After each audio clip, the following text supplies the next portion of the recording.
অনেকদিন পর বাবার সাথে বেরিয়েছি, কিছু কেনাকাটার করার আছে। ছোটতে কোনো দরকার পড়লে বাবার সাথে এইভাবে প্রায় বেরিয়ে পড়তাম, এখন তো সেটা হয়েই ওঠে না। আজকে আকাশটাও নীল হয়ে আছে আর হালকা মেঘ দেখা যাচ্ছে, অনেকটা শরৎকালের মতো। তোমাদেরকে কয়েকটা দিন আগে বলেছিলাম না, আমি একটা হেয়ার টোনার বানাবো আর তার জন্য গ্লাস জার লাগবে।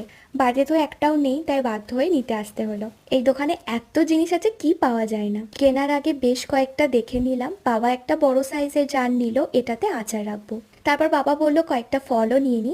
এখান থেকে কয়েকটা আম আর কলা নিলাম। ফলের দোকানের অপোজিটে এই কাকুটা রুমাল বিক্রি করছিল। এখানে প্রিন্টগুলো খুব পছন্দ হয়, তাই কয়েকটা নিয়ে নিলাম। মায়ের কয়েকটা দিন ধরে বাইরে খাবার ইচ্ছে ছিল, তাই এই দোকান থেকে খাবার পার্সেল করে নিলাম। যাক, তারপর একটু জুয়েলারি শপে ঢুকি, কয়েকটা জিনিস খোঁজ নেওয়ার ছিল। তারপর বাড়ি চলে আসি। খাবার পার্সেল করলে এই একটা সমস্যা, যাক দেখতে যেমনই লাগুক, খেতে খুবই ভালো হয়েছিল। বাবা ধোসা নেই, আমি আর মা নিয়েছি ছোলা ভাটুরে। ভিডিওটা এই পর্যন্ত, ভালো লাগলে লাইক করে দিন।